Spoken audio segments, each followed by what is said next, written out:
Hi, everybody. Welcome to the new moon and another eclipse in eclipse season.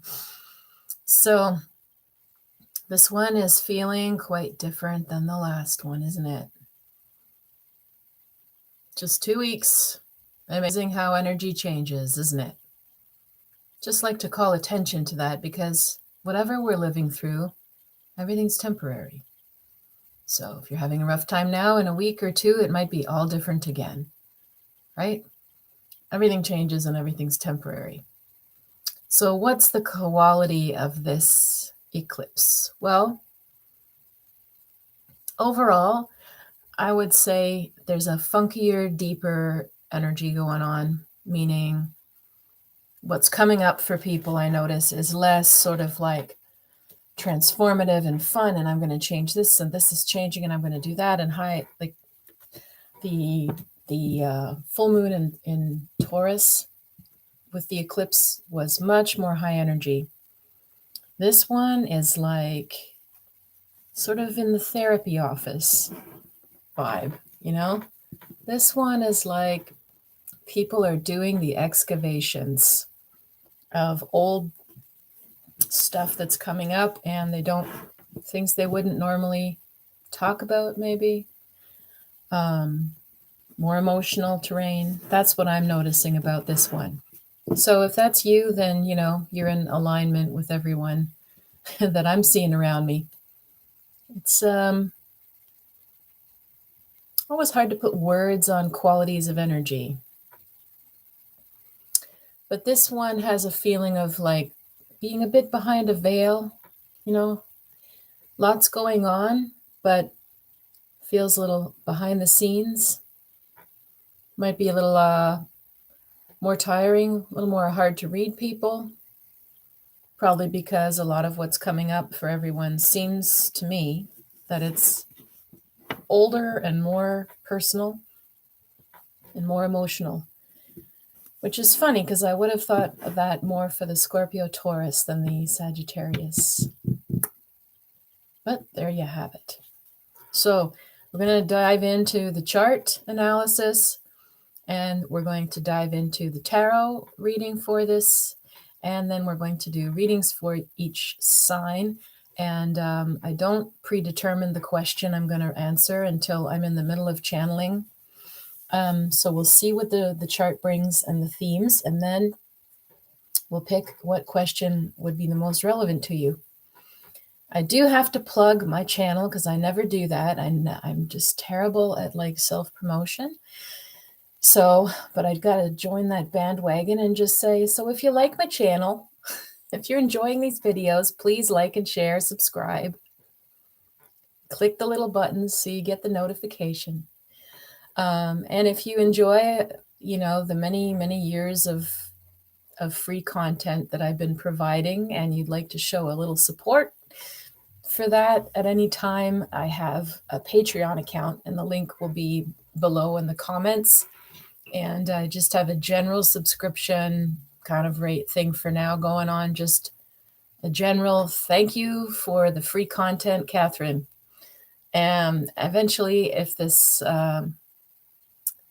enough people catch on or want things, please suggest to me what you would want, and I can set up, tiers of membership as they do. Or, and if you would like to get this astrology, this lunar report and meditation and stuff directly to your email or your inbox with a couple other little things that I throw in for my newsletter subscribers, I'll also have the link below where you can sign up for my free membership and newsletter, and you'll get some more little extras with each moon for that.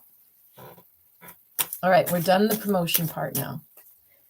So what I'm first going to do is, as usual, burn it's not sage this time, it is juniper and a little bit of lavender, which smells wonderful.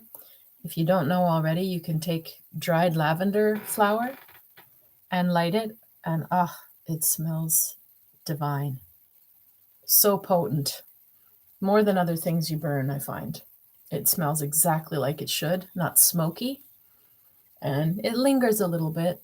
Just one little flower is plenty to light. And it's calming this time of year. All right.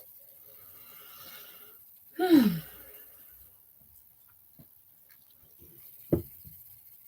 if you want to give yourself, a little energetic cleanse as you're listening or before you listen, then that can be good. You can just sort of you don't have to have sage all the time. You can just brush yourself down,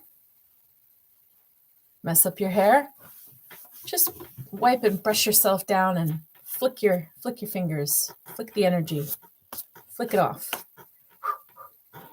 That's one quick little way without any smoke or anything to give yourself a quick little refresh of your energy. All right, so let's take a look now at our chart.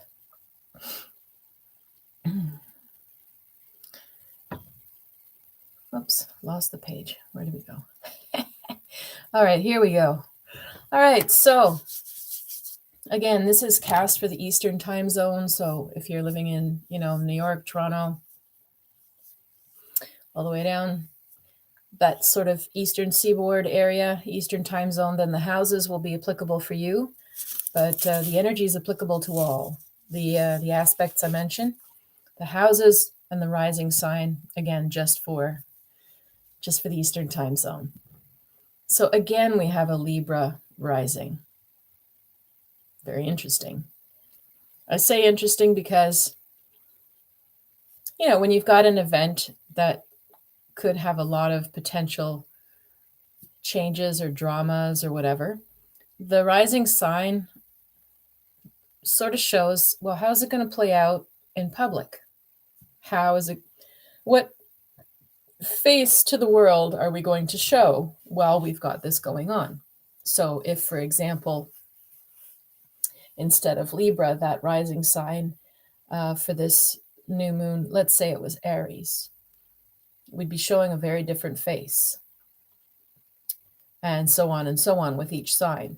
So when you have a Libra rising on a big eclipse event, then you still have a sense of people trying to maintain fairness and balance and being socially, light and polite and not rocking the boat, and conceptual or, philosophical ways of looking through it, keeping it more mental. So sometimes that's helpful, sometimes that's oppressive, depends on you. Sometimes lightening things up with diplomacy or with speaking of lighter topics helps ease the mind and ease people's emotions, and other times it serves to suppress people's expression. So, with how deeply emotional this one feels, it could go either way, honestly. You'll have to see for yourself how it feels. Now, we have a cluster of planets all around this sun and moon. We'd call that a stellium. Although, they're not right on top of each other, but they're pretty close by. So we have the sun and the moon in a new moon. Sun and the moon are right on top of each other in a new moon all the time, always. That's what the new moon is. It's dark and we don't see the moon glowing, and it's like, what's under the surface? It's a new moon. What is being planted? What's under the surface? What could come to the surface? What are we planting that we want to grow that we can't see yet, but we are planting it?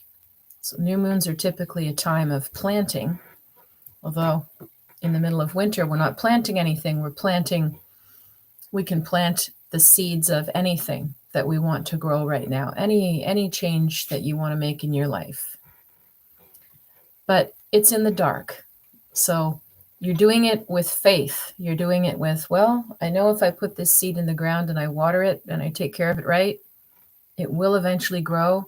I'm not sure exactly when I'll see it spring up past the ground where I can see the leaves, but it will grow. And we have to have that faith and persistence. So it's the same thing if you want to make any other changes and why new moons are good for that, and why you might just want to keep those changes or ideas to yourself as if they're buried and you know they're there and you can water it and have faith it'll grow. You don't need to tell everybody. That's up to you as well, because we've got a couple of, we still have Mars in Scorpio here, which is very private, incognito, sort of detective, protective of their privacy, but, willing to dig into everything else. Like I said, it's like Mars and Scorpio can be very passionate, could be a bit lusty, could be all over the map with like coping mechanisms that are not always the best. In its darker aspect, Mars and Scorpio can be like somebody has some sort of addiction, whether that's substance or sex or not so much workaholic, I don't think, but it could be. It's being obsessive. Mars and Scorpio can be very obsessive. Now, it can also be very ultra focused, right? Obsessions are ultra focused. Now, depends what you apply that to. If you're applying that to, a bottle or something kinky,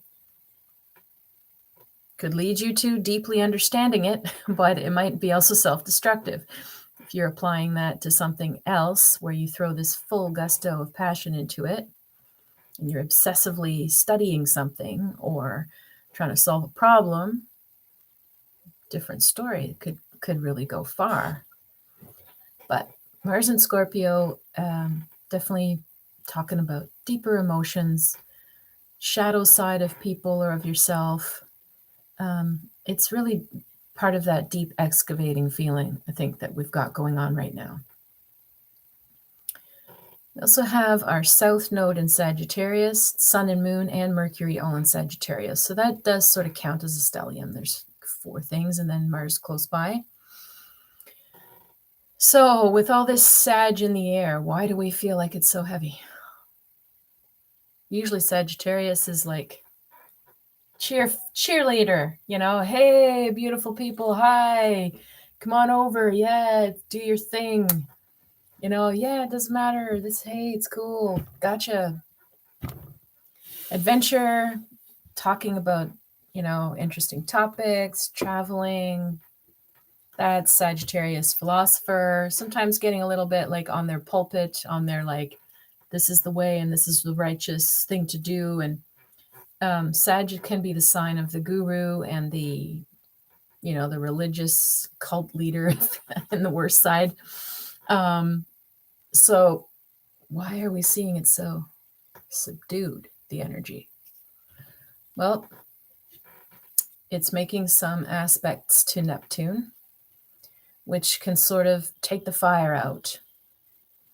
Neptune already is murky and watery and foggy, and Sag has all this fire. So what happens when you put fog on a fire? Well, there's maybe not quite enough moisture in the fog to put the fire out, but it might dampen the fire. It might take more for it to keep burning. You might have to tend it more often. And so that's sort of the vibe as well. Like maybe we're trying to be, chipper and high energy and positive about what's coming next and determined and all that. But Neptune's coming along and sort of going, I'm sort of daydreamy. I'm sort of spaced out. I'm sort of not clear how to proceed. Sort of not sure why X, Y, or Z is going this way. And so both are mutable signs, meaning changeable, adaptable to whoever they're with and wherever they are. They're not fixed like last month. Scorpio Taurus is like, that's where I stand. Oh yeah, that's where I stand. We have a fight, or we have a powerful opposition, or we have a need to negotiate with fixed signs. Leadership signs, Cancer, Aries, Libra, Capricorn, they're initiators. So they both want things to go, go, go. They might have different ways of getting there. They're both willing to work hard and sort of find ways, and there's high energy in motivating and initiating. And the mutables are like, oh, okay, yeah, right, I'll be this way right now because that's what's going on. Oh, well, I'll be okay, it's this other side's coming out, so I'll just roll with it. So even though it's fire, and Sagittarius to me is so much like the image of a campfire comes to mind for Sagittarius, drum circles around a campfire at a festival in another country or another city is like out in the woods. That's so Sagittarius. Bringing in other traditions, other religions, other philosophies around the campfire, bringing eclectic music and sitting around and or dancing. So Sag. And then Neptune in Pisces comes along, and it's just, like I said, putting that fog or that damper or that confusion or that not sure feeling around it all. And I think this is partly why we're getting a feeling more of a heaviness of this eclipse, because there's no real clear feeling of a path, and there's a lot of wondering under the surface what's going on. Possibly, Mars is making a good aspect to that Neptune, so it's emphasizing the water more than the fire. So it's interesting. We have this quadruple thing pulling us towards Sagittarius and being fiery and fun and upbeat. But where the chart is flowing the best is the water, the Mars and the Neptune in the water signs. And so, we're staying in our emotional side, or we're, dealing with the emotional side of others. And again, this murkiness, this foggy, this wondering, this, Neptune and Mars together is very much like you could have beautiful, inspired moments of intimacy or creativity or connection or even psychic abilities with those two together.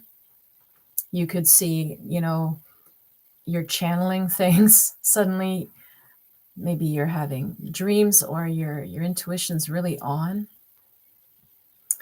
But it could also bring the opposite. It could bring like addiction, escapism, nightmares, and just a general like malaise emotionally, where you're you're stuck in another side of you that's very deeply emotional and that's what I think is bringing up a lot of people's unresolved issues to the fore. And I see a lot of people working really hard to deal with them lately, which is great. But that's, like I said, it's the energy of like therapy of this eclipse. So very interesting. The other thing that is aspected with the fire and the Sag, the only thing really helping it out here is Chiron in Aries. Well, Chiron is all about your wounds. Chiron is the asteroid sitting between Jupiter and Saturn. Sorry, I'm getting mixed up. Between Saturn and Uranus. It's an asteroid that represents your wounded self. What wound are you here to heal in this life?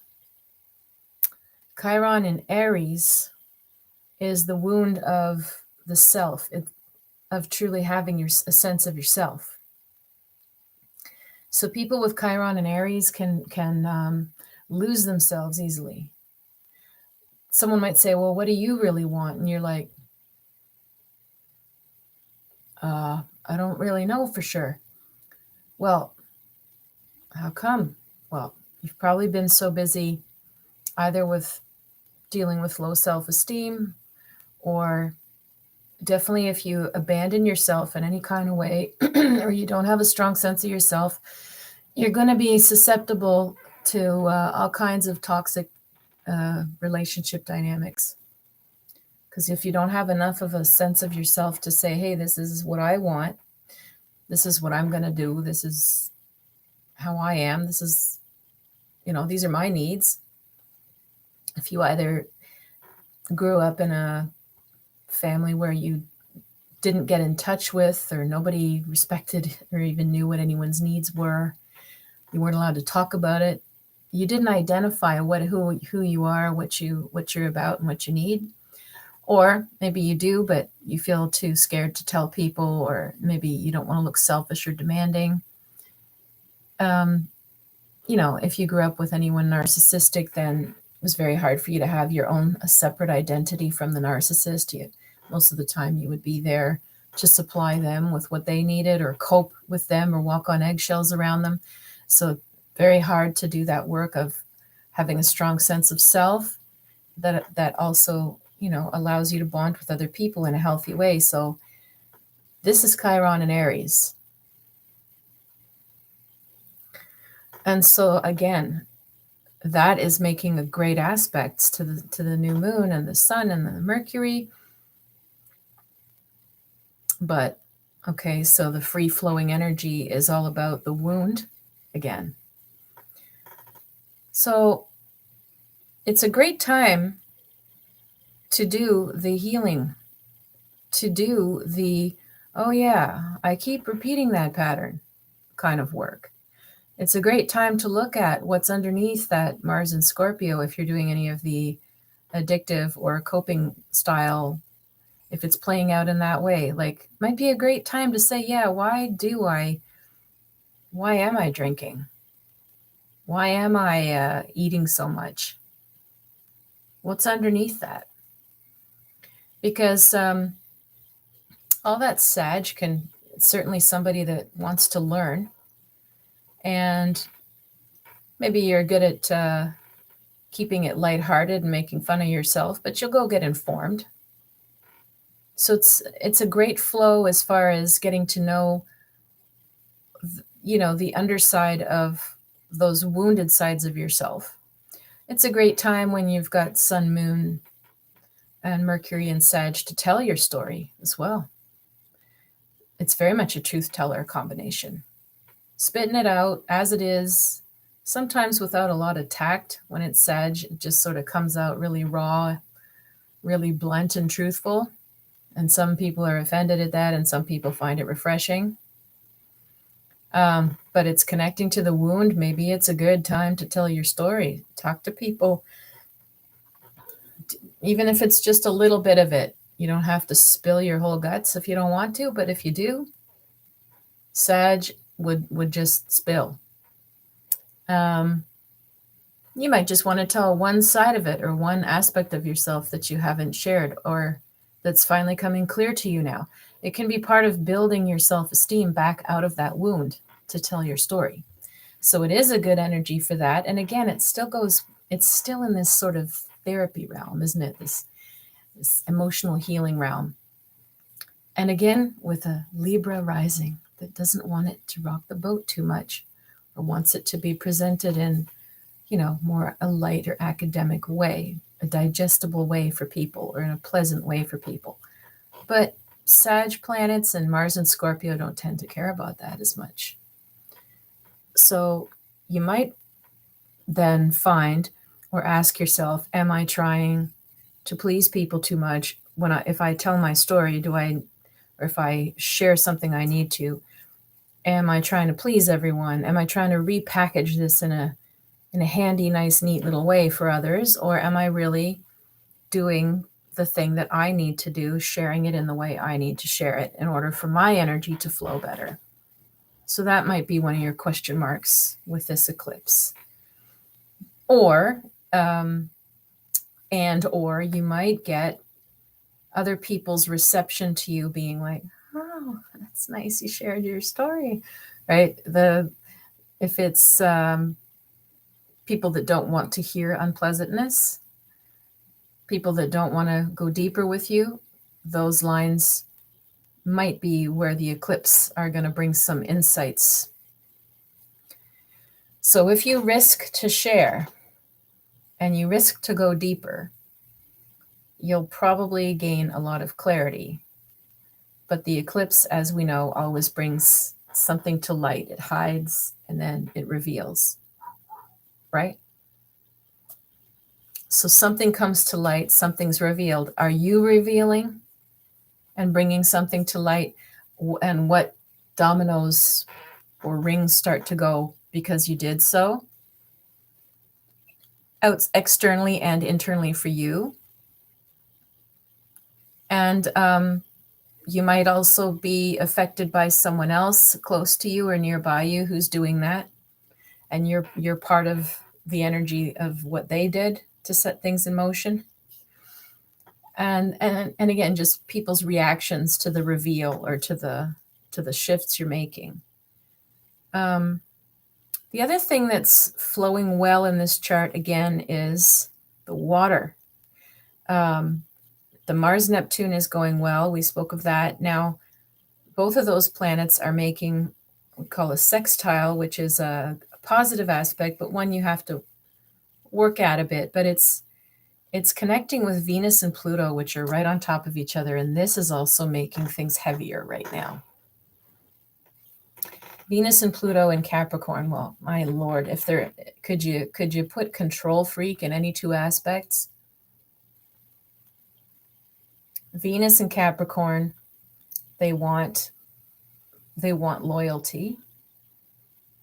They want status. They want to be in control. They want things to be elegant, sophisticated, ambitious. They want money, that's for damn sure. And Pluto there just adds like a powerful punch and magnetism and attractiveness to that. I mean, Venus and Pluto in Capricorn could be an ultra seductress kind of energy, or seducer. Ultra. I mean, think about, I don't know. Think about James Bond walking into the room all dressed to the nines. That's a Venus Pluto. Mars Pluto, like we've talked about in other months, when Mars and Pluto are aspecting in a negative way, that's where like things blow up and explode, where it's difficult. But now Mars is making a sextile and it's in Scorpio, which also wants to keep things discreet and incognito, thank you very much, but still wants its power. So this is another interesting underbelly to look at if you are doing that deep work on yourself. Ask yourself about this level of, well, how do power plays figure into what I'm coping with? Is there someone trying to subtly have control in a relationship, at work? This isn't an overt energy. This is, there's so many subtle ways people take control. You know, it's not always do this, do that until, you know, or no, you can't, or like, it's not always so explicitly expressed. Sometimes people maintain their control in a relationship by being the one who always makes the plans. They're always the one who invites. They're always the one saying yay or nay to where you go or which restaurant you choose. And they might not be, again, overt about that, like, oh, no, we're only going to the one. No, we're going to the one I like. They might just subtly, you suggest, oh, there's that new Italian place in that new neighborhood. Yeah, we'll see. And then, you know, over time, it's like, okay, so this person's never quite pleased. So what do? You end up sort of pleasing them or going, oh, okay, yeah, whatever. Yeah, sure, we'll go to where you like or where you're thinking. And so subtly there's like this control that starts to happen, or one person dominates where you go and what time you spend and how, you know, where the relationship's going and not going. You know, Mars and Scorpio would definitely want to control where the emotions are going and how intense and where all the energy. They definitely will want to do that. Venus and Pluto and Capricorn does too. Now, they're sort of compatible with each other. because they both like things to be elegant and discreet on some level, private. And they're both exploring power dynamics in different ways. So you might want to take a look at that if you're in friction with anyone or suddenly uncomfortable with something. Is there a subtle feeling of control going on? It could be yours as well. You might ask yourself, am I the one that wants, do I need to feel like I'm in control all the time? It's worth asking yourself. This is at the very bottom of this chart, the very bottom. It's the IC, or the Imium Coli. When things hit that axis, and this is again Eastern time zone, when planets hit that axis, that's when a lot of outward changes and things actually start to move. Meaning people jump the job, move, break up, get together, announce. That's when the actions happen. And it's in Capricorn, one of the initiating signs. So Venus, Pluto on that Imium Coli. Well, we can already sort of say it's happened already this week. Boom. Omicron. Travel restrictions. This, it's just overnight it up the ante, right? And it's controls. That's a very Venus-Pluto thing. And, in this case, I'm not going to weigh in. You might see that as oppression. You might see that as public safety. You can misinterpret the intentions behind it in whatever way you like, but it's still purely a power, taking of power and announcing. And it happens in the fourth house, which, Washington, D.C. falls on the Eastern time zone. So does Ottawa, if you're in North America. And it's happening in the fourth house. And both, that's the home. That's our foundations and our home. And so to me, that makes sense that there would be these extreme clampdowns or announcements happening around our home, which is our borders, our country. So that's one way. You might see it play out at your workplace then, or trickle downs, or you could see it interpersonally. Maybe somebody announces something to you. Oh no, we're not doing that for Christmas. Huh? Or, oh, by the way, you're bringing this, or by the way, you're paying for that. Excuse me? You didn't ask me. That's the kind of feeling of a Venus-Pluto, like just entitled to oversee and executive decisions. Now, in the positive way of seeing that, we need people like that. If we didn't have people who couldn't make good executive decisions, we'd be a mess. So again, you have to interpret the intentions and the scenario if somebody's suddenly coming in with some executive decision that you feel at the mercy of, or maybe you're the one announcing one. Ask, where's it coming from? Is this coming from a good place? Because in the best case scenario, Venus and Pluto and Capricorn wants to protect. They should be protecting. There's supposed to be the good side of Capricorn is the provider, the father, the patriarch in a good sense. Most of the time, though, of course, we see the darker side, but ask yourself if anyone in your life is suddenly announcing something, controls or conditions. What intention is that? So I'm just going to say, in the good way, in the positive sense, we could see all of these lockdowns and travel bans and stuff as our government is protecting us, doing its best to protect people and being severe and quick in the decision. Other people will say, I don't trust them, so it must be for some other reason they're doing that. They must want something else. Now, the other thing working well in this chart is we've got the Sagittarius planets making a good aspect, and Neptune actually making that sextile again, this workable, good aspect to Saturn in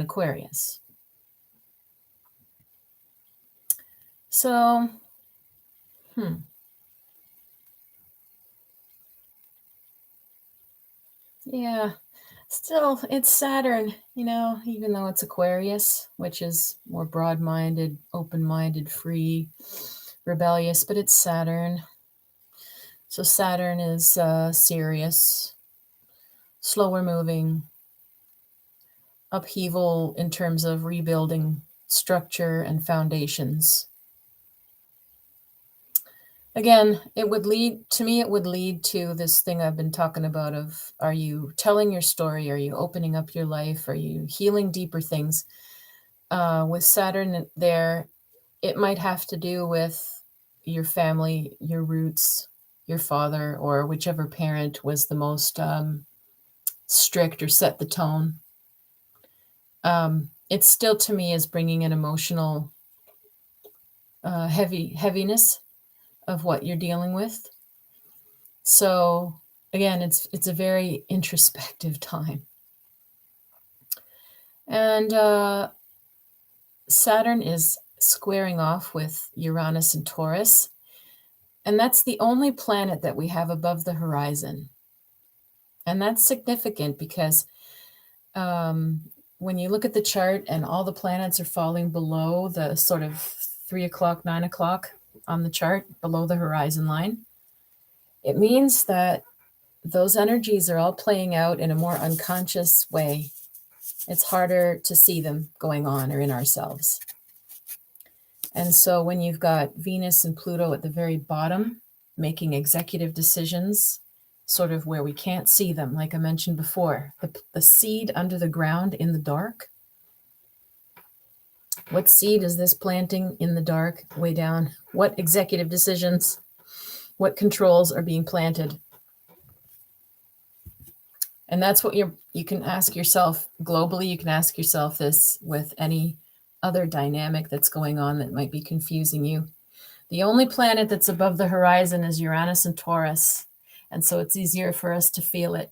And that basically is still this wake up and shake up time to our familiar routines of, the 9 to 5 work, the classic work life balance, the crypto versus cash versus assets versus,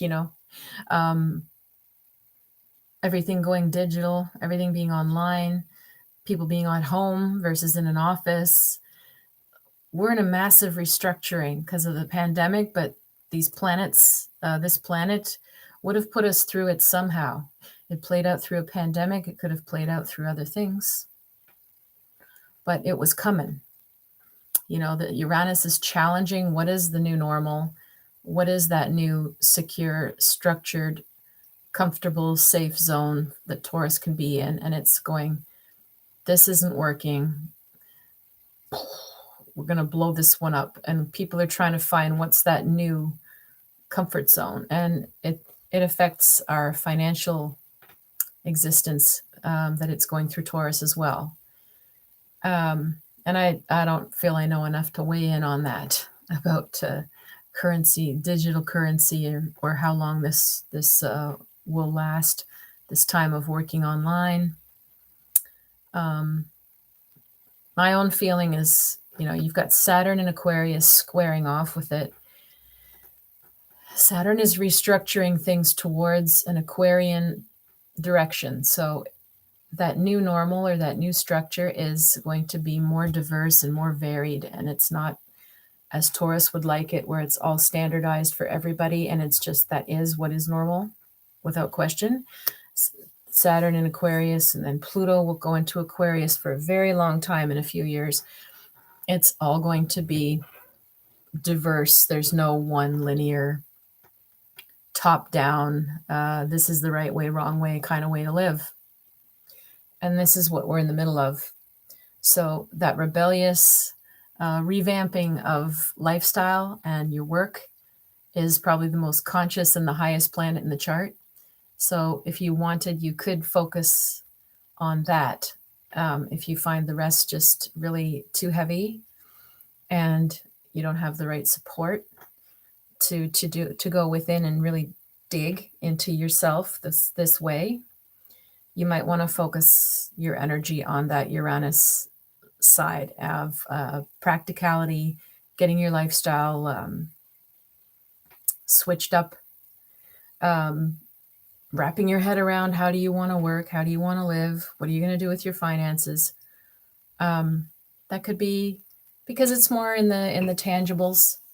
It's it can keep you busy with reorganizing furniture or whatever you want, or selling things, buying things, thinking about. It can be sort of fun to think about, well, how do we want to live next? How do you want to live? Do you want to go to a tiny house? Do you want to be in the woods? Do you want to work remotely? Do you need people? Do you want to be in a village? Do you want to be part of a community and volunteer? Do you need both? Can you see a hybrid life evolve? There's many, many tangible things you can focus on with this new moon eclipse, if you find the rest just sort of drenching you down. But if you are ready to do some of that inner work, it's a very powerful time. The transformation is going to be on this private, inner, emotional level. And it can be profound, and it'll play out. We have another eclipse coming, and in 2 weeks, the energy will be quite different yet again. So, as I said, everything's temporary, and try to make use of this vibe right now to the best of your ability. Let's do the tarot now for this new moon. As you can see, I'm getting ready for Christmas. I have all my Christmas stuff all on the couch. That's what I've been busy with. That's a very practical, tangible thing. It's 4:40 and we still have a little bit of light. Look at that. We're going to our darkest day soon, the solstice, So it's normal to be tired. It's also normal, like it's a new moon and it's dark. It's a dark time of the year. Just means resting and going within. That's what nature's telling us to do. So don't feel guilty if you don't feel all bouncy and high energy. If you need to sleep, you do. All right, let's take a look for our tarot.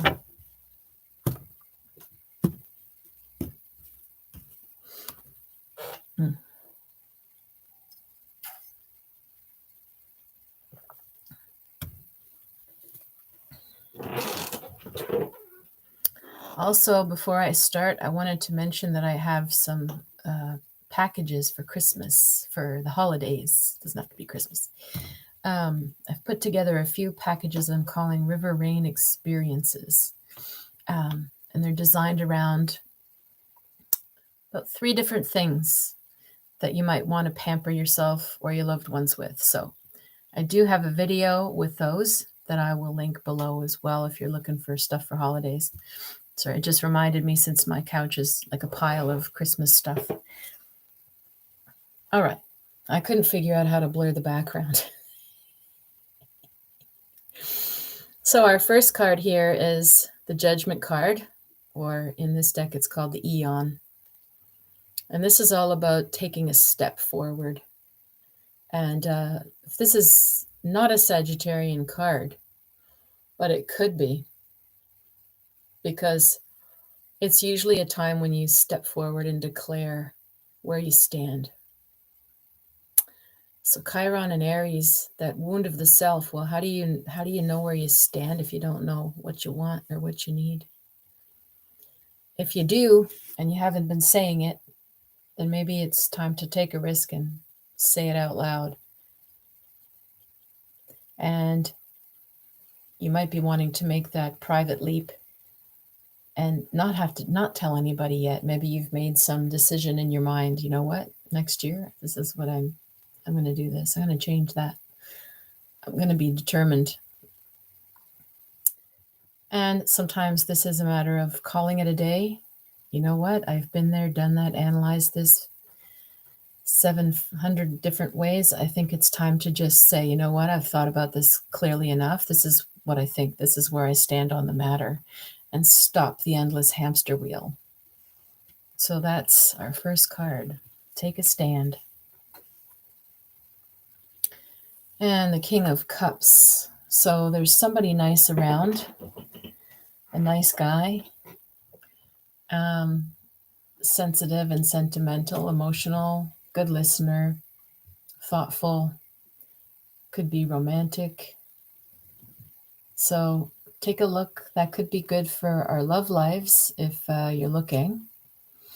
If it's you, if you're relating to this card, well, maybe you're feeling more in the mood to date, or if you're already with somebody, maybe you are feeling a little more romantic or sentimental this season. Showing that tender side to you. Maybe you're looking for some tenderness. Maybe it's you who wants to show it, but this is a very nice card. Very nice. Oh, look at that. We've got the King and the Queen. This is very strong. Nice couple energy. Could be good for meeting people over the holidays, or bringing your couple closer, dating, meeting somebody nice. The King and the Queen of Cups are a good match. They're water signs. They're a very good match for each other. They're in the same energy. They're both nurturers. They complement each other. And maybe if it's not you in the couple, maybe it's that you know a couple that is like this, and maybe they will be significant in your life, or people you could bond with, spend time with, ask advice, or maybe they need your help with something. So take a look at who this really nice, intimate coupling, really compatible people. I wish that for everybody, honestly. I wish that for everybody.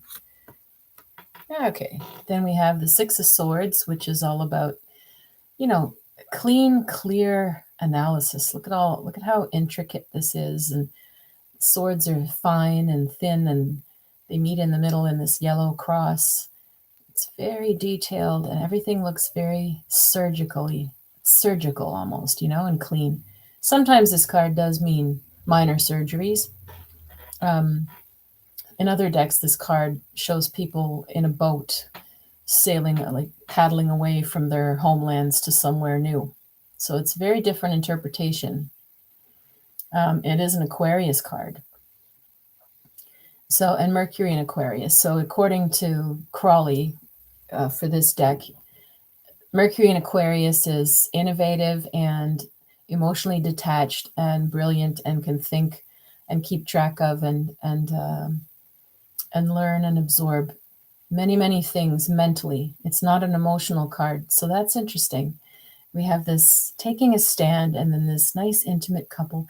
And then we have this, step back, be broad-minded, take a very cool, impartial look at things. Sometimes it's a good card for analyzing things, but not in that like head-breaking, spinning, repeating record kind of way. This would actually be productive and make headway, and it's a nice card. It's a good card for thinking things through. And then we have the Five of Wands. Saturn in Aquarius. Saturn in Leo. So somebody's pride might be hurt. Somebody's ego is hurt. Because it's coming up around this coupling energy, and there's so much going on analyzing our relationships, you might want to ask yourself that as well as a potential question. If you're having difficulties with anyone, was somebody's ego hurt? Is yours?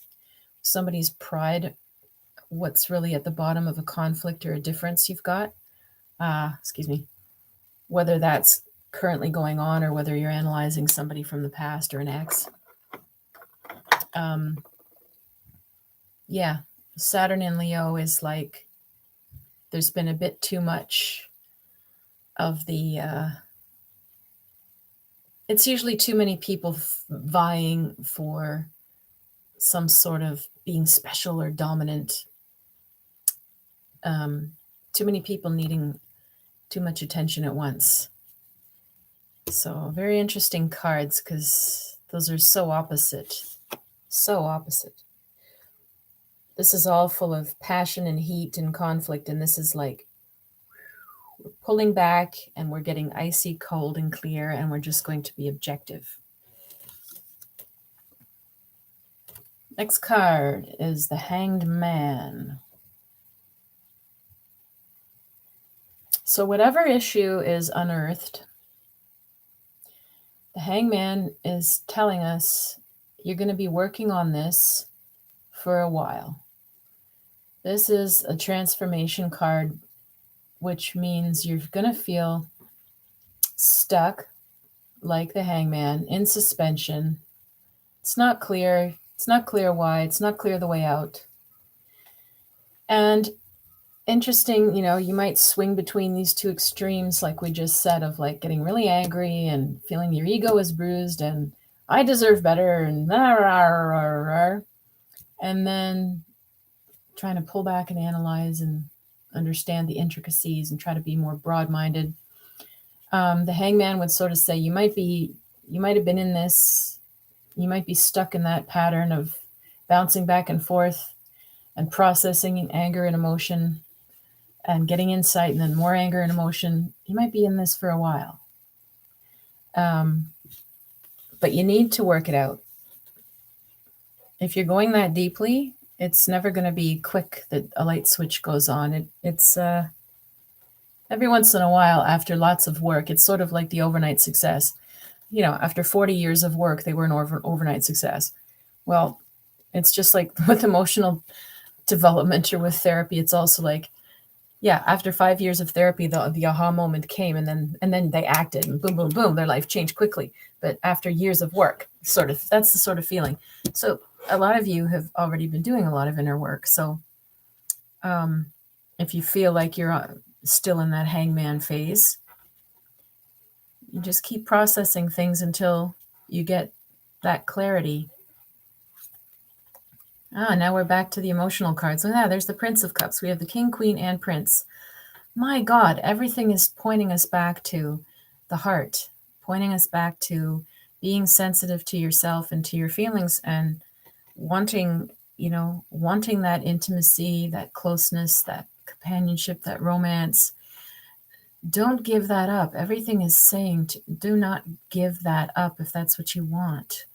Just try to work on those things that are standing in your way, fear and old memories or whatever is going on for you.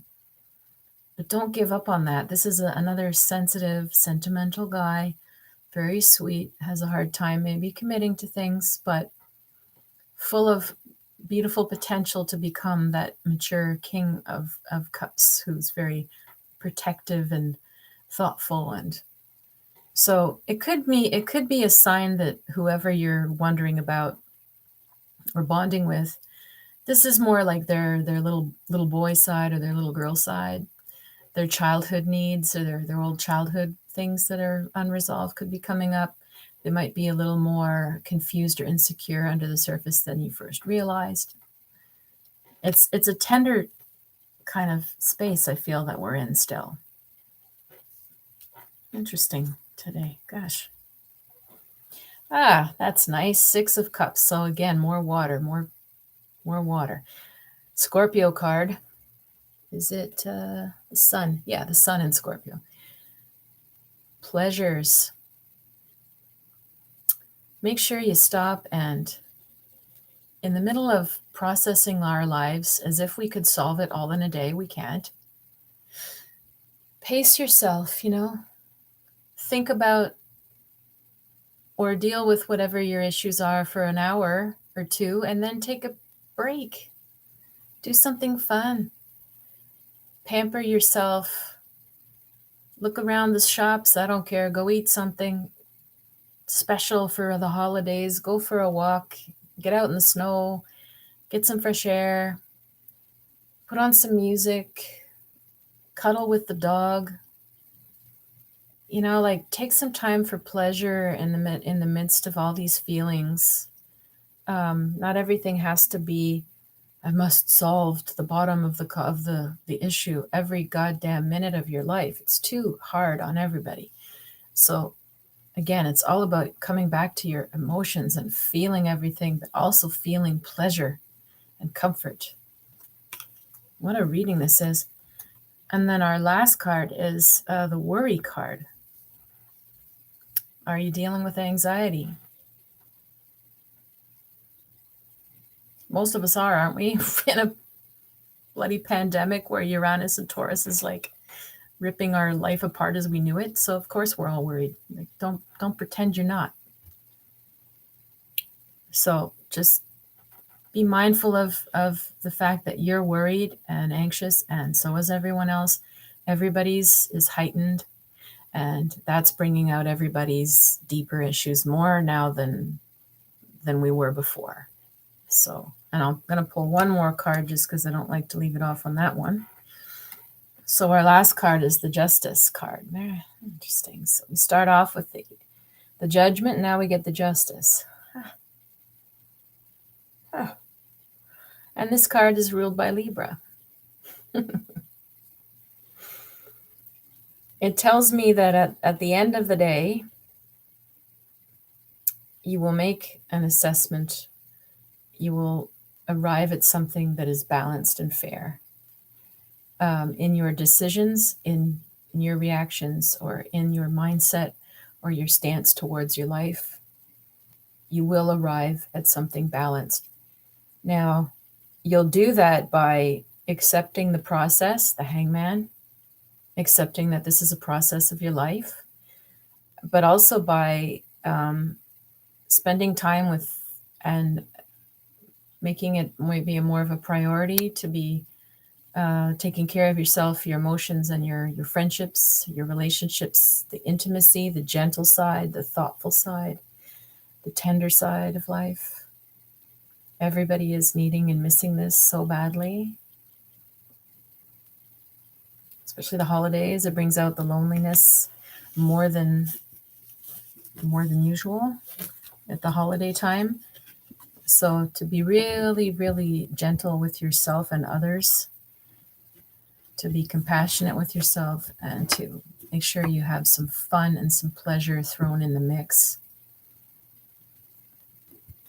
We're not in a race where we can solve everything. You have to enjoy the ride and still do some of the work. But it shouldn't all be work. Let's just see now how we can phrase the question for us for this particular time. I think I'm going to say, what would be the most beneficial thing for your relationships right now? What could you do? Yeah, what could you do? What mindset could you hold? What do you need to do to have better and better quality relationships right now? Let's take a look.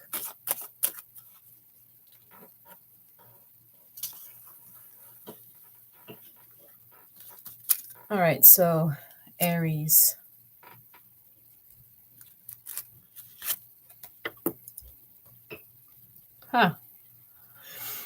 The universe. How could you have better quality relationships? Well, this is about evaluating and ending a chapter. This could speak to you needing to just let certain relationships end. This could also mean stepping back and taking a look at the big picture or the history you've had with somebody, so that you're evaluating where you want this relationship to go. It doesn't mean ending. It doesn't mean it's over. But maybe there's more clarity about certain people, more clarity about yourself and your needs and theirs. Maybe there's like a new direction that you're going to head in together that transforms the relationship. But this is usually a period of quite a long evaluation. So you might be already in the middle of doing this.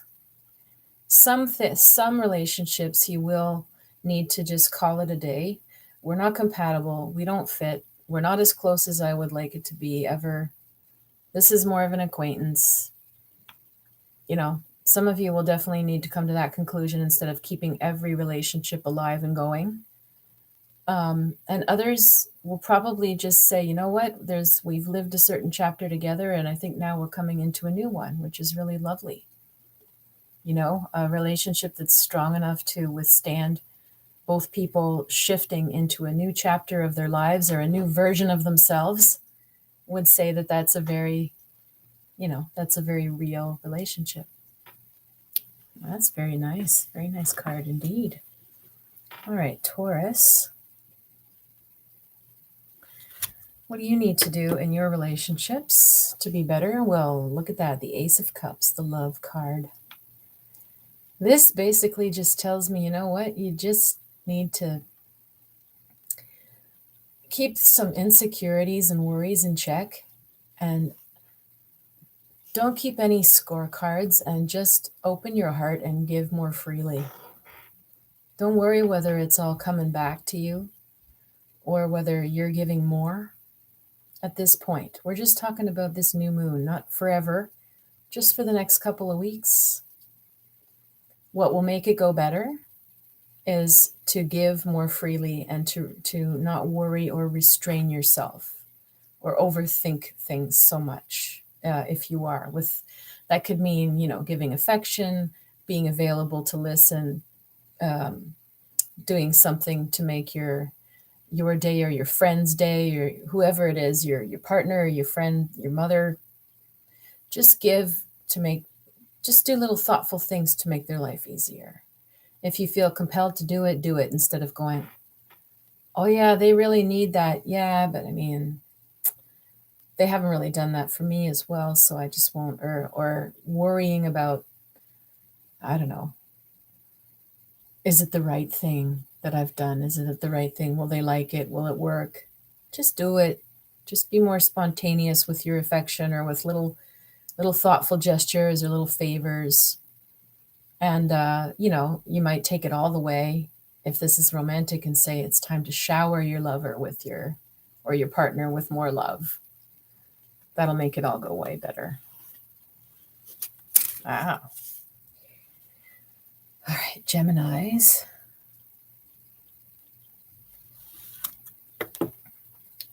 Hey, wow. Okay. Gemini, how do you make your relationships go better? 10 of Swords. Ruin. Now, this card does have Gemini on it. It's got the moon in Gemini. It's got the sun in Libra.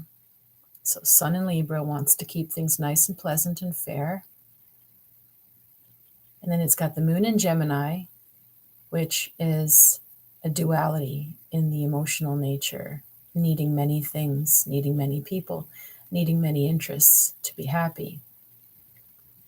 And the sun in Libra is like, no, we're going to present a consistent, unified, pleasant face. And moon in Gemini is like, I need to go off at night and do something else. So ruin, or the stress of the 10 of Swords, is two air signs trying to maintain two completely different philosophies of how to live, and getting completely torn in the middle. So ask yourself this: how do I make my relationships go better? Is there anything that you can see that's absolutely, utterly head-breaking with people? Do you feel mentally exhausted or torn around anybody? It's time to let them go. Like, it was time a long time ago. When it gets to the 10 of Swords, it was time a long time ago. Don't let anybody or anything get under your skin that bad. You can't outrun the horse or a train and somehow outthink your way of everything in life. You've got to admit sometimes, I can't. It's too much. It's too much. This could come up with relationship. So it's easier to understand how that would happen with a work scenario, let's say. If let's say you're a high achiever, you're very good at your work, you're very good at winging it, you're clever, you can absorb information quickly. People keep loading things on your plate and you say, yeah, sure.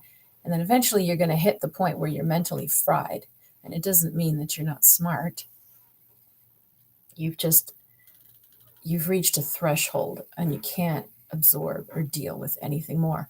So that's the feeling of this when it comes to relationships. And it's on the level of like rehashing, or always being around people that just, you're always breaking your head to try to understand them or communicate and be understood or be seen, or they are, or you're both doing it, and it's bloody exhausting.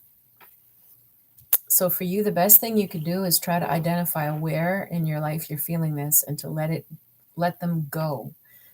Wave the flag. You know what? We ain't compatible. We're not understanding each other right now. Let's just relax, stop trying to figure this out. Find some common ground or take a break. Yeah. All right, Cancers. What can you do to improve your relationships? Oh my goodness. Okay. The Prince of Swords. Yo. Well, one way to interpret it is that you're the Prince of Swords. So if you are the prince, then you are driving yourself mad by being too scattered. So that means, in a relationship sense, it would mean you're spread too thin between too many people. And you can't keep up with everyone. And so it makes it messy. It means like you're scattered, you're missing things that you shouldn't have missed with your friend, with one friend, because you're too busy with being spread thin amongst family, friends, clients, neighbors, and you're trying to be maybe everything to everyone. And so you can't, and so it's messy. And now there's people feeling maybe even upset or injured, emotionally injured. That's one way that this could be interpreted if you're doing that. So ask yourself, are you spread too thin between too many peoples? Are you trying to be too much to everyone? The second thing is that this could be somebody in your life who is like that, who is, Prince of Swords is clever, can be funny, can be witty, can outsmart, he can be like cunning sometimes. And he doesn't follow through with what he says. He doesn't answer. He doesn't consistently respond if you message. He doesn't answer the question clearly. It's not about intelligence. He's very intelligent. It's that his mind is in like 1,000 pieces. And so he's not consistent. And as a Cancer, you need somebody who is clear and consistent. He's also in the swords. He's not water. You're a water sign. You need somebody who's emotional, who can speak the language of the heart. This guy is in his head all the time. And even there, he's not clear. So he's nowhere near in his heart. He's all like spinning around in the mental realm, trying to control things or trying to keep up with a million things, even though he can't. He's letting people down, right, left, and center, but he's charming enough to make things keep going anyway. This is the Prince of Swords. Do you have him in your life? Because usually he's not good for you. He's not good for you. He's not heart-centered enough for you. So I want you to take a good look at who that might be. Anybody scattered or inconsistent, and really think twice about what level of engagement or contact can you have with him. Usually this guy will destabilize you and make you feel very ungrounded. So you want to just double check that. And probably you're letting this person go for altogether. And if it's a family member or someone you can't, or a boss, or you're going to put much firmer emotional boundaries with this person. People that are too much in their head are not good for water signs. Okay. All right. Leos.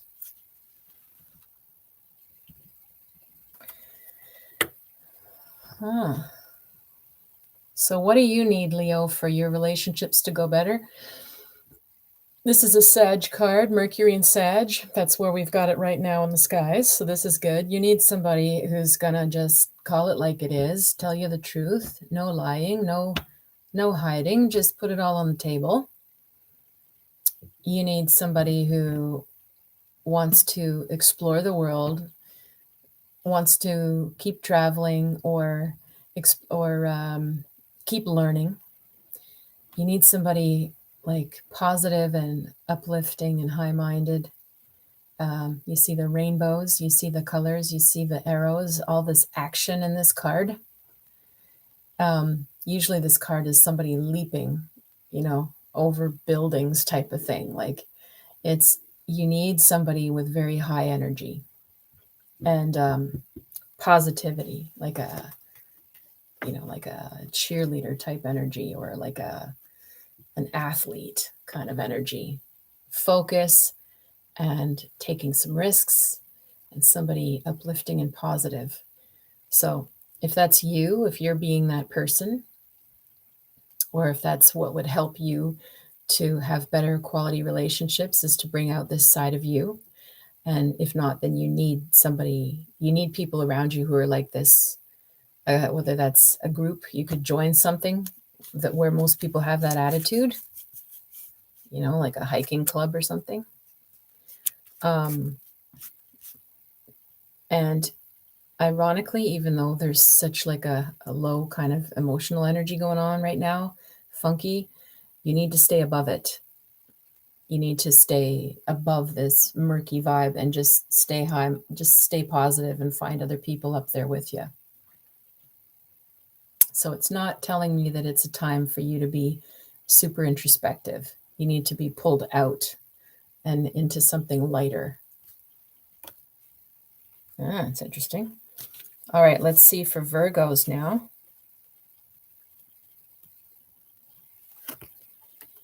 And you get the pleasure card that we had. So Virgo, you need some pleasure. That's a pretty clear message. To make your relationships go better, Sun in Scorpio, you need some more depth. You need some more emotionally deep conversations. This can also be a card of sexuality, so you need to have that back in your life or increase that. It's not in an addictive way. If you're already doing it, it's not saying, oh, we'll do more. It's saying for the people where that's out of balance, let's say you're missing affection, you don't get affection. Well, you need that. You might need to tell your partner you need more foreplay and a little less of the other. Let's just say you might need more sensuality in general in your life, which doesn't always mean sexual. Maybe you just stop analyzing things, and when you go out to dinner, relax the criticism, relax the, is this the right, I don't know, is this the right music for this place? Is this, oh, the menu isn't quite right, or like whatever Virgos tend to do, right? Dissect everything and find the flaw and enjoy it. But they do. This is like, no, just focus on how you feel there. Focus on how things taste. Focus on, sharing the moment with somebody over a meal, or maybe it's could be out walking. Just stop and smell the roses. Stop and look at the trees. Enjoy the snow. Like, it's to really get in touch with your senses so that you have more pleasure, and then share your life and bond with people on the level of those simple pleasures, instead of, through the academic side of you. And again, there's a strong focus telling me on physical touch, maybe If you're single, well, it doesn't stop you from asking your friend for a hug. If you need a hug, if you don't feel comfortable, well, you can hire somebody, go get a massage. So it's basically saying to make your relationships go better, you need to be a little more in touch with your physical senses and your sense of pampering yourself and enjoying light, pleasurable moments, simple things. Yeah. Again, this whole thing today is like, we can't solve the whole world. Let's just relax and stop trying to solve everything and find some pleasure. And especially in this season, there's so many beautiful things to enjoy. You could just go sit with the Christmas lights with somebody. Simple pleasures might lead to a really nice conversation. I sort of like that. It applies to your pets too, by the way. Just cuddle your pets. It's another sensual pleasure. All right, Libras, let's see for you.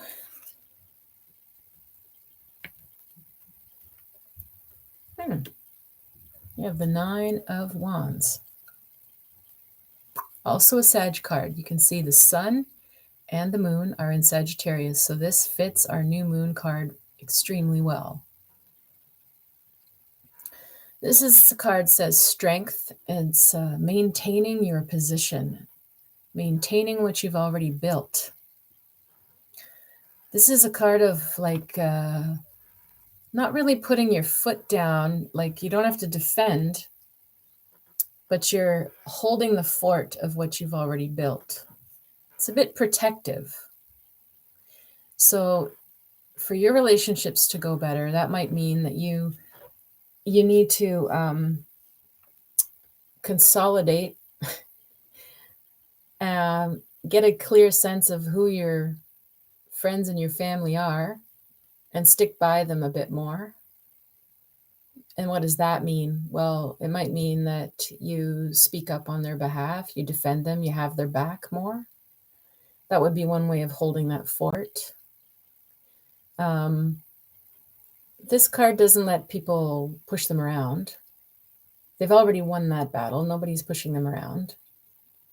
So there's sort of a sense of you've built something nice, and now you're going to protect or defend it. So you figure out who those people are in your life, and if situations come up where you can demonstrate that you have their back, or you would go to bat for them or say something good on their behalf, or not let someone else criticize them or whatever, that would be the energy of this card. That would make your relationships, that would improve your relationships. It's an interesting message. All right, let's look at Scorpios.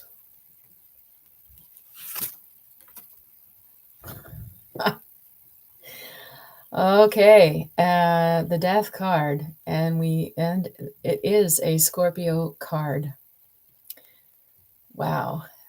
Your relationship life is going through the Death card right now.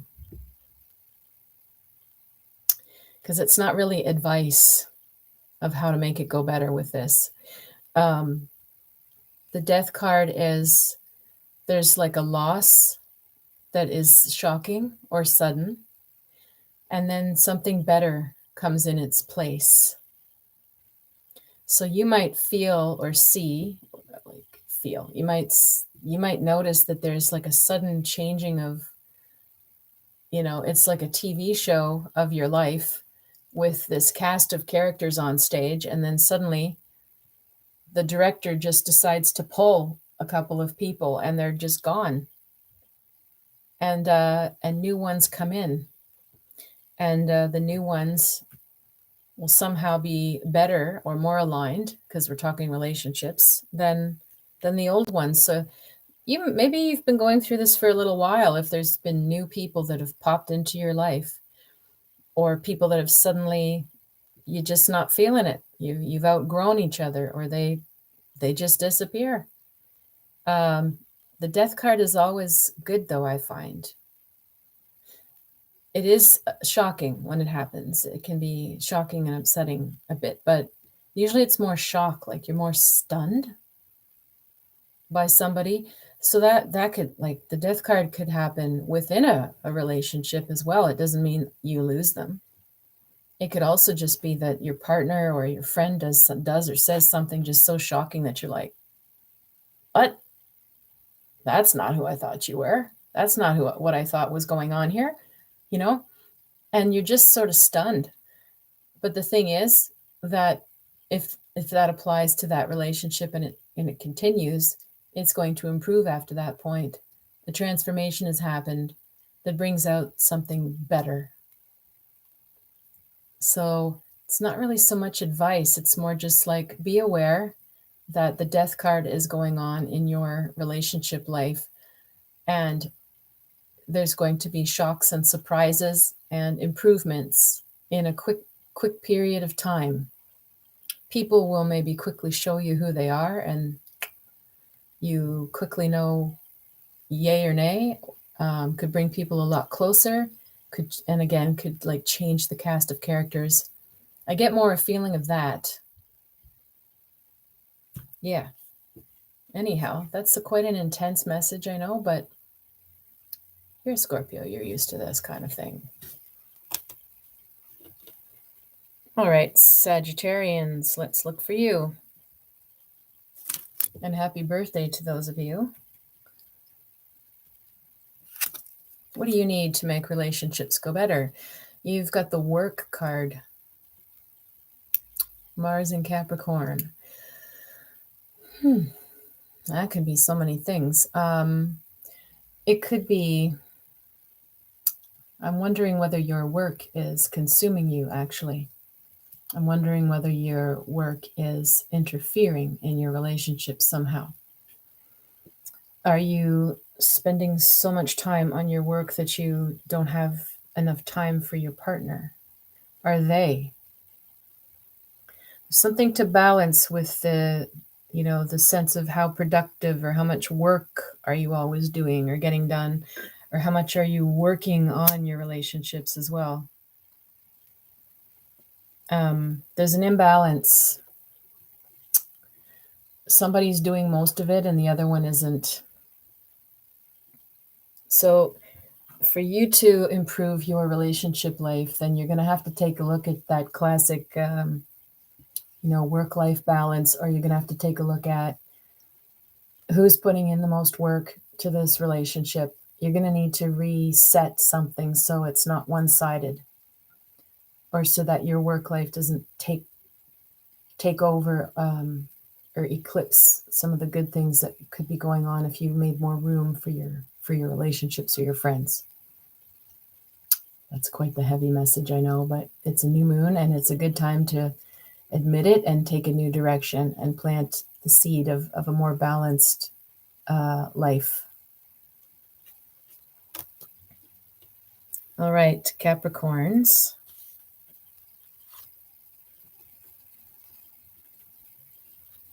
What do you need to improve your relationship? Well, wow, right away, that feels to me like your connection with nature needs to be strengthened. I get a feeling right away that you need to go out in nature more, and you need to go out on your own. You need to be alone in the woods a little bit more to connect with yourself. There's something about solitude coming up to my mind. You need it. You need your solitude. It's not abandoning your couple or your friends or whatever to need your solitude. You will get some insight. You'll feel like you have your space. You'll feel like you've got your space and your freedom. You'll sort of remember who you are without all of your duties. You need something like that where you feel like you're going out into the wild in a way. Go out into the wild and remember yourself as the wild person that you can be without all of the responsibilities you've got going on. and recharge your battery, and you'll be able to come back and be more fresh and clear for the other people around you that rely on you. And you'll get clearer on the fact that you need that kind of time to yourself more often. So if things have been building up, or tension or stress or anything, friction going on, it could be because you need that space. And that might be all it needs to solve it. Yeah, it feels really crystal clear. This is the Princess of Discs. She's very grounded and wise, and sort of looks like a sorceress, She's pointing her wand of light towards the earth. That's where she gets her wisdom, and that's where she gets her energy. That's a beautiful message. Wow, yeah. Beautiful, beautiful message. All right, let's look for Aquarius now.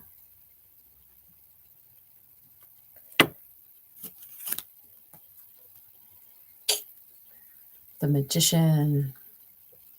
How do you make your relationships better? Wow, feels to me, for some reason, that there's a lot of pressure on you right now, Aquarius.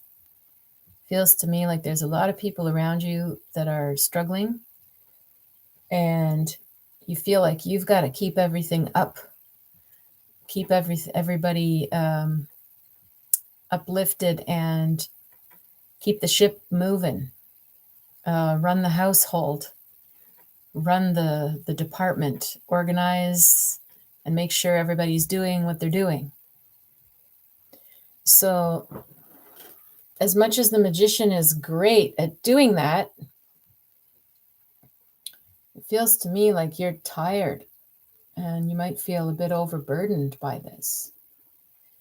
And for your relationships to go better, the feeling I'm getting here is you need to delegate. The Magician here, he can do everything.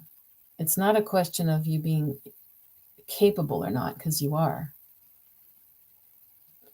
I'm more just feeling a concern about, well, how long can you maintain this before you burn out? So I would say the Magician also, and part of good leadership, is delegation, regardless of what you're dealing with. So, because it just feels like everybody around you that's coming to you has heavy problems. It's beyond what a friend can do or what a family member can do alone. So if you're generally fine with your couple or your groups, and this is just one person, that can already be enough to make you burn out. But I get a feeling there's more than one. So to make your relationship life better, meaning, they see the best side of you, you need to be a bit more relaxed and less burdened so that the good side comes out of you. So if you need to delegate tasks, whether it's for them or for you, try to lighten the load of how much you're doing all at once so that you can be more available and present. Because, people miss you, and they miss that side of you. So yeah, that's my main message for you today. Ooh, chunky message. Chunky message. All right. And Pisces, last but not least. What do you need? All right. Oh boy, this is someone in crisis. So it's funny because Cancer's got the Prince of Swords and Pisces is getting the Princess of Swords. So you've got water signs trying to take care of or deal with conflicted people that are living mainly in their head and not their emotions. So Pisces, this could be you. This could be you who's struggling. If this is you and you're struggling, it feels like you feel like you always have to explain yourself or defend yourself. So you might want to take a look at, how do you improve your relationships? Well, Am I always justifying myself? Am I always explaining? Am I always trying to prove that I'm a good person to someone? Stop. Just stop it. You shouldn't have to do that. Anyone that you're solidly close to, that cares about you, that knows you, you should not have to be doing that. So ask yourself, are you in a struggle with somebody that you can never quite get them to see you as you are, to acknowledge things you're doing, to hear you out or understand how you feel? If you're in a struggle in any kind of way with somebody, then that's your message, to let go of that person. Take a distance or let go completely. And then the patterns lie within us. We have to stop going after people where we feel like that. So you stop the habit of asking for validation or over explaining yourself to anyone, and get centered again. Now, otherwise, this card would mean, like the Prince of Swords, you're dealing with someone who's like this. This is a person usually who creates their own drama over and over and over and over again. So if you have someone in your life who is constantly in a crisis and can never get out of it, and you keep trying to help them, it's time for you to step back and recognize that either two things are going on. One, there's a serious underlying problem with the person, with trauma or with some other thing they're hiding maybe from you, problems that are pretty serious. Could mean that there's also some, could be some mental health problems going on as well. There's an underlying issue if the person's always in drama, despite all the help. The second thing it could be is you have to admit some people enjoy it. As much as we would like them to solve it and be peaceful and get more heart-centered, and then we'll be close, so their lives will go better. Some people enjoy it.